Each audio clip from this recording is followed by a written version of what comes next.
Hi, and welcome to Black on the Mat, the space where culture, community, and yoga intersect through our lived experiences. We're your host. I'm Danielle. And I'm Seisha. Join us on this journey to bring representation and shed light on often overlooked stories on the yoga mat. We're creating an accessible roadmap into yoga for Black people, building a community in this predominantly white space. And letting folks already into yoga know that we're here.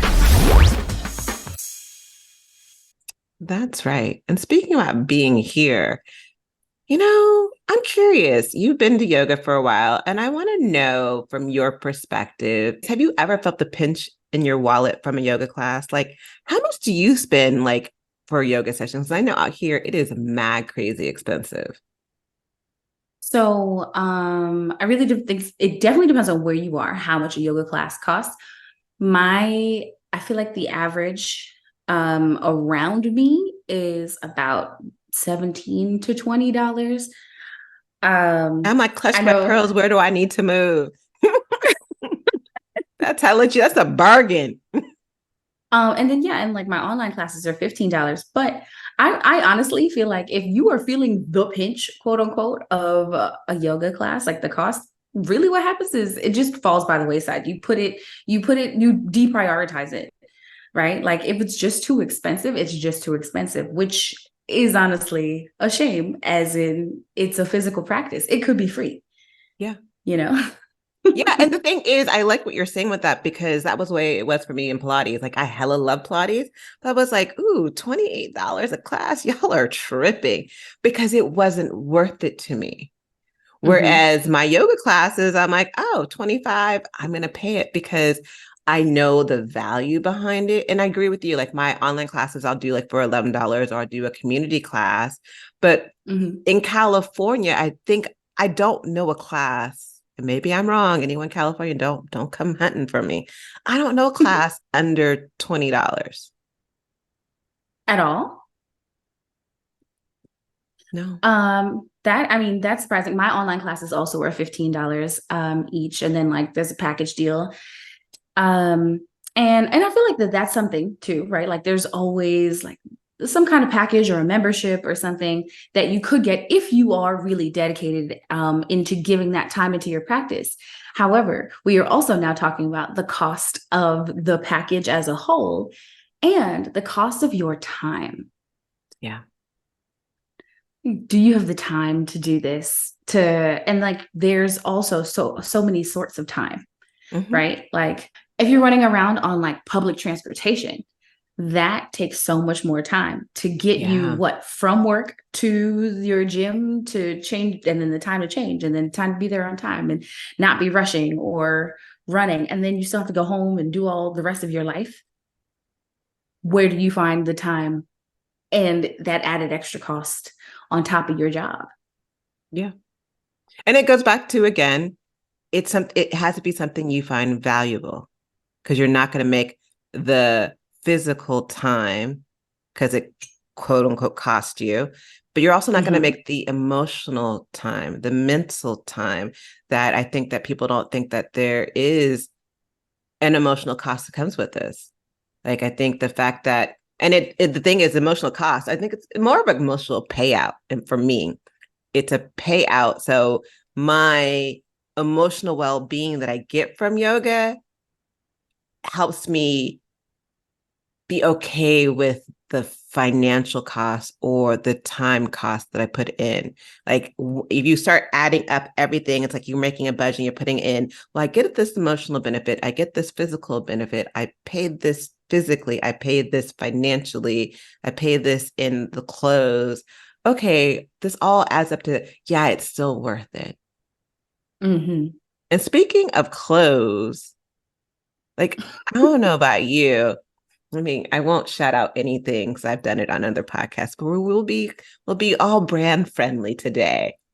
But honey, do you think that people need to spend these high prices for all these yoga clothes? It's do you actually feel the difference in a high brand yoga clothing? So I'll say this. I do feel like there's a difference in the level of quality in different types of yoga pants, 100%. Yeah. But I don't necessarily believe you have to be spending upwards of $100 for a pair of damn stretchy pants. I just don't. I Snapping just on don't. this one. And like when that comes to clothes or equipment or things like that, I am a person that says like I feel like you should go to just like a store where they have a bunch of everything. This is the time where you go to the Marshalls or Burlington or something, right? And it's like you got yoga clothes and you have the blocks and mats and things like that, wheel strap, whatever the things are that you want, where you can actually physically touch stuff, stretch the pants, see if they feel good to you. If they feel like they would provide enough compression, you can try them on, you can try them out. Do your little squat test in the bathroom, check if you can see your panties. Those things. Listen, I've it's a never done check. a It's squat important. test. Okay. Add it, add it to the routine. Everyone, not just you. Everyone add it to the routine, but like make sure because you're going to be bent over. I feel like that's a big thing when people buy clothes that they don't feel comfortable in, for whatever reason, right? You get to class and you see your thong in the mirror. Now you're subconscious about that the entire class. I've been That's there. not worth it. Yeah, it's not worth it, right? I've It been takes there. away a part of that value. Like you just mentioned, I come here and yeah, I had to pay for some clothes and I had to pay for a mat, but now I get to have this practice where I feel amazing and my body feels good and I feel stretched and I feel moved and like and my energy feels good and all that stuff. You can't put a price tag on that, in my personal opinion, right? So I I feel like sure it could cost $1 million. The average person doesn't have $1 million, myself included, right? So I feel like finding that access point, like I said, go to one of these stores where you've got like the discount prices and the ability to touch and like squeeze and feel the mat, feel the material, look at how thick the mat is itself. Does that feel like it would be good for you? Like you have the opportunity to check those things out without because like you on Amazon, you don't know, right? Or from any other website that you order from, you just don't know. You can't feel it. And then also, if you find a brand that you like, now you can order, right? Now you can take advantage of whatever their sales are or what they've Yeah. got going on. But if you don't check out a variety of brands, that's hard to do. And it's expensive to check out a variety of brands by just purchasing. I know for me, I'm a Marshall girl. I mean, I don't go to Marshalls or Ross unless I'm looking for yoga clothes because I don't really care for those stores. I feel like they're like my IKEAs. Like, it's like I can't get out because the line is too long. There's too many people in here Girl. and it's a hot mess. But I have found a lot of my yoga clothes there because they're always on sale, way more cheaper than I'd find in other places. They have great brands. Mm-hmm. But like even the shirt I'm wearing today, I actually got this from Target. Target has, don't slip on Target. They have some really good yoga Mm-hmm. clothes. And yes, they still can be slightly expensive, but I waited for this to go on sale. I was like, this is going to go on sale. I'm like, the sale rack at Right. Target for yoga clothes is fire. And so I like doing stuff like that. I will find places where I want to support like a certain, like a Black brand or something like that. And like I have certain clothes that I've bought because of those types of things. I can't say any high-end yoga brand item that I have is like, oh my God, I feel like I can do anything in these things. And so It's like doing yoga on a cloud in the mountains. yeah, I personally can't be like, do it. They're the reasons you need to go them. This is for you. This will make your practice even better. I think you have to try the clothes on, like you said. Like I try everything on before I buy it. Some of the clothes that I love the most, I got in Bali, which were dirt cheap, but it's not like I'm going to go to Bali and they were cute designs too. Like she had these really cute designs. She had her whole family involved in it, but I can't go to Bali every time I need some new yoga clothes. Sadly, it sucks. Unfortunately, yet, Yes. I was like, Lord, bro, what hear kind of world are us. we in? Yet, just Yes. I'm just saying, Lord, are we hear you hear us? We hear you. Well, Margaret, I'm here. It's me. Was it me, God? It's Margaret. Clearly, I did not read that book. But you brought up a good um, point because you brought up the cost of equipment. Like, I remember when I first started yoga, I got a mat. And I got a mat because I wanted the mat to look cute. I didn't know about like, oh, it should be this size, it should be this comfort. I'm like, the mat was cute. It had a nice little design on it. It was gray Mhm. with yellow. And I was like, this is fire. And then I started getting into yoga a little bit Excellent. more. I was like, this is trash. Like this thing, I'm slipping on the sucker. Like it's not as comfortable as other people Hmm. seem to feel comfortable on their mat. And I was lucky enough to be in a yoga studio where they're like, they had some mats, and so they let me try a couple different types of mats. And so I was able to figure out what worked for me. But I agree with you going to places like Absolutely. Marshalls and those other places. I think I got my first mat at Target. It was cute. And I think Right. when you're first starting off, I don't know how important it is to have this like high end mat, in my opinion. What are your thoughts? I couldn't agree more. I feel like when you just start, if you do need some stuff, right? So Yeah. start as simple and as accessible as possible, and then learn some things, learn what you like, right? Like, so one of my favorite mats is by Tone by Badge, a Black female owned company. I started my yoga business and they started their mat business all the same time, so we connected, just happened to connect. Yeah. And they have these really beautiful designs, but they have like a microfiber top. So if you have sweaty hands, it's perfect. And then, like it helps that. And I like those things. It's very effective. My hands aren't that sweaty personally. I still love this mat and especially at the right time in the summer, go Yeah. to, right? But for me in the winter, my hands are too dry now to use it. And now that makes me slide because it's more like a towel, right? Hmm. So it Doesn't really help. depends, but right, but I don't know, it's too slidey for me at sometimes. So sometimes I need like a more rubber plastic feeling under my hands. And then Clyde swears by a cork mat, swears by, and he's I've looking heard a for lot of another people who one. He say loves that. them. Right. And I think the thing is that like I love your I love that you had the opportunity at the studio to try out a couple different kinds of nice mats, right? And to say like, "Oh, I like the way this feels under my hands. I don't slip. I don't do this. I feel comfortable. My feet feel supported. My knees feel supported." Whatever it is that like really plays a factor in your practice, that can be found in a yoga mat as a support. It's not just a piece of rubber underneath you. It Yeah. is your place to do your yoga. So finding the best place and the best way to do that yoga is important. And yoga mats can be expensive, but I feel like that's the kind of expense that should be worth it if you're going to practice. Like a cork mat can cost $100 easily. Hmm. But for it to last and be perfect for underneath you, and usually like the cork is done sustainably and stuff like that. So all of those things versus like the rubber that's going to be bad for the environment and this, that, and the other. And, so like there's all the things. Their cost to the environment if you pick the wrong Mm-hmm. mat as well. And I think that's a good point. Like for me, I feel like I'm glad I didn't start off trying to buy a bunch of blocks and straps and all these things because oftentimes, especially if practicing at a studio, they have those things. And what Yeah. I've learned for me at home, instead of using a bolster, I will use a couch pillow for things, or I'll fold up a Yeah. blanket and I'll use that for different things as well. And so I know that you can use towels, you can use blankets, you can use sofa pillows. What are other alternatives that you can provide or ideas for people to do yoga at home or ways to where they can kind of get around buying some of these things? I always tell people if they want to use a block or they think they need a block, they can use, if they're just using it as like a touch point, you can use a shoebox. Yeah, It'd be better if it was like one of those a plastic bin kind of box versus a those work a lot softer, better.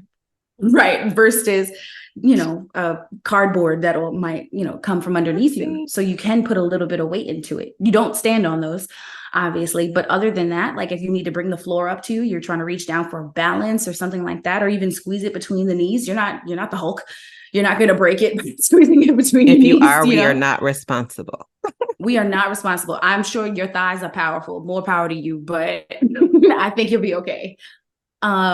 Using a block or books, like I said, like a big dictionary sized book is a good one, especially on the Yeah. floor if you do want to press your weight into it. um a People sometimes use yoga straps, but if your mat comes with a strap to wrap it up, usually that strap is good enough to also hook around your foot and hold it in Or a your hand. towel. right? Or a towel, use towels, Scarves. washcloths, Yeah. scarves, headbands, right? Things like that to help reach hand to hand if you need to reach behind your back for a bind or something like that. Um, and then so a really frugal way to get a regular practice or kind of get into your practice. Mm-hmm. People get nervous about like starting yoga, right? I don't know what to do. I don't know what to do with my body, this and the other. You can actually just, I would say, do a private session. And honestly, this could happen online, this could happen in person, but do a private session and make sure that the person that you're getting that session from is comfortable with you recording it. From there, whatever you talk about, whatever you learned, you have a recording of that knowledge. You can practice that same stuff. You can ask your questions. You can get things done the right way for your body and take that video and practice it for a month before you need another session or before you whatever, right? Like, so there's no other extra cost as far as what it is that you're facing Yeah. starting your practice. This is an idea. No, I think those are all good. I think also I'd love for us to kind of talk about affordable options and affordable resources. When I was first starting, and even when I first start, even today, I still do this. I will look up a studio and I'm like, oh, okay, I've never been in this studio. What new student pricing do they have? So, like the studio I teach at, you Mm-hmm. get 3 classes for $25, which is a Mm. steal because, normal classes are $21 to $25 already. And so you're getting this great deal. And I also take classes on online often because I'll look for studios. There are not as many Kundalini yoga studios around here as I would love there Mm. to be. And sometimes I'm Mm-hmm. always looking for a different teacher. And so I'll look Mm-hmm. on Mind Body, which is an online app for yoga, and I'll look to see, okay, what new studio have I never been to that I can get this, new student discount. So that's one thing I love to do. I looking for a lot of studios have a community class. I don't know if you've taken some of those, but there's a Mm-hmm. studio I go to virtually in San Diego that does a community class once a week. And so it's a free class. And so I love being Mm-hmm. able to attend those because A, it fills my soul. I make the time and it doesn't cost me much. And I know there are also things where I know a friend who she did a trade. So I don't know if you've done Mm. that before where she traded a studio where she worked in the studio and got some free time to like practice. So what are tips that you have or things or the resources that you can recommend? So I always tell people that the way I got started really practicing more was by going to classes in the gym. So if you have a gym membership, where they teach classes, or you just want to get in on it, look for a gym by you. And the large chain gyms, like the national chains, usually do have them. I worked at two different ones, so I Yeah. know for real they really do have them. Which was literally the cheapest way to get to me for a long time. And I got to go to however many classes per month for like $25 because that was the gym membership price, Wait, you I'm know? hold up. I'm like the Drake. Hold up. What gym are you going to for 20? Like, where do I need to move? Gym membership be like Uh, $200 over here. Listen, we're talking East Coast versus West Coast like deals right now, right? And then it's funny because when I moved to Orlando, people were like, "Oh yeah, it should be so much cheaper now, right?" No, this is like living in Manhattan. I did say she did not live in Manhattan. I lived in Queens. I lived South Side Jamaica, Queens. The rap songs you heard in the 90s, those were real. That was my childhood, okay? The cost of things has to be very affordable for the area that you're in. And that was also kind of a thing as far as like me setting my pricing, right? Like I had to really pay attention to what my pricing Mm-hmm. provides and offers for this neighborhood. I have always said I want to be accessible. I want to have an accessible point, an affordable point, a place where that price point is not edging out the single mom or just somebody that doesn't have like all this extra money to throw at Correct. a gym or a membership. So like I keep my online library membership at $25 a month so that you can watch all the playbacks of my recording. Well, not all. I don't upload every single one. Some of them are just not great or this and whatever. Yeah. But plenty. There's over like 50 hours of classes that you could take on that, and that's $25 a month. and that's cheaper than the gyms now. Because I'm talking about $25 a month years ago Okay, because when I I was just first like, I'm started sorry, I don't know teaching. where you need Well, to live to have a gym price. That I'm like, mm-mm. Even when I was no. younger, I don't call it being that cheap. But again, we're talking about the difference between different coasts because I do live in, Mm-hmm. the tech city or tech country where everything costs everything and every other car you see is a Tesla, literally. Like I feel like every other car no one does punch buggy, they do punch Tesla, because there's that many Teslas on the street. So that makes a good difference about where to go. And have you ever taken classes like at a community center or at local parks? So I've taught a couple park classes, Mhm. especially with other programs. I taught a class that was free for the attendees by the AKAs here in You know, I love UCF. me some AKAs. So look at the different communities that you're involved in, even if it's not like a physical location based community, right? Who are the programs that you know about or that you've heard of? There's always like Girl Scout, Boy Scout things, these regular programs and the things around you. The community centers will have a class. And like usually when you do a community center class, it's like all these people that are like 60 plus years old. Um, so it's nice, it's cute. We do chair classes and things like that. But yeah, you're gonna have some options to like find affordable or free classes to take. It doesn't have to be like the biggest expense.